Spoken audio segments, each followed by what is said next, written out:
આજે તારીખ 26 ના રોજ આખા ભારતમાં તે સ્વર્ણ દિવસ છે. માનનીય આપણા વડાપ્રધાન શ્રી નરેન્દ્રભાઈ મોદીને આજે જે સત્તા સંભાળી હતી તેને 12 વર્ષ પૂર્ણ થયા છે.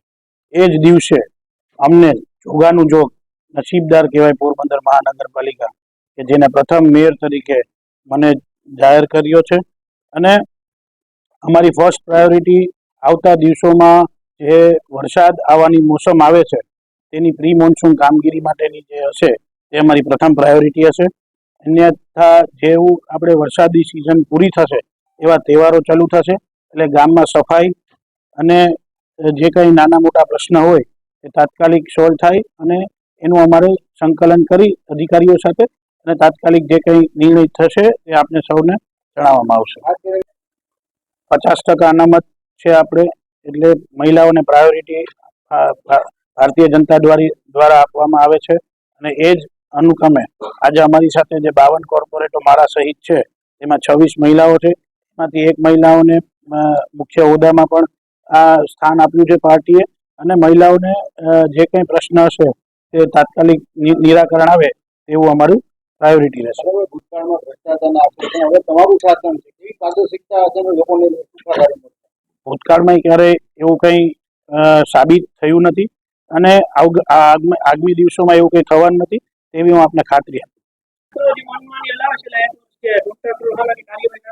ના, એની ઉપર એક મોનિટરિંગ સિસ્ટમ બેસાડવામાં આવશે અને તમામ કોન્ટ્રાક્ટરોને જાણ કરી દેવામાં આવશે, તમામ વેન્ડરોને જાણ કરવા આવશે અને આવતા દિવસોમાં એની મોનિટરિંગ સિસ્ટમ પારદર્શિક રહેશે અને મીડિયાના મિત્રો દ્વારા જનતાને એ મોનિટરિંગ સિસ્ટમ ખબર પડે એવી વ્યવસ્થા ઊભી કરીશું.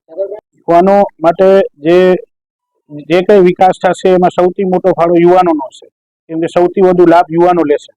એટલે જે કંઈ વિકાસના કામો થવાના છે એમાંથી રોજગારી પણ ઊભી થશે, એ પણ યુવાનોને મળશે અને જે ઉપયોગ થશે એ પણ યુવાનો માટે જ ઉપયોગ થવાનું છે.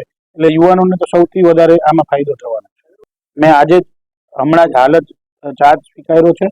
હું ડિપાર્ટમેન્ટ સાથે વાત કરી લઈશ, બ્રીફ લઈ લઈશ, પ્રેઝન્ટેશન લઈ લઈશ અને આવતા દિવસોમાં આપને જાણ કરશું કે એનું કેવી રીતના નિરાકરણ આવી શકે સુખીકારી, જેથી પબ્લિકને એનાથી ચિંતા ન થાય અને શાંતિથી આપણું લેવલિંગનું જે પ્રશ્ન છે એ સોલ્વ થઈ જાય. આપણે આવતા દિવસોમાં આના માટે ચોક્કસપણે મન ખોલીને ચર્ચા કરીશું અને આવતા દિવસોમાં આપણે ખૂબ વધુ આપણે લોકો મળતા રહીએ એવી મારી શુભેચ્છા અને વિનંતી. સૌનો આભાર.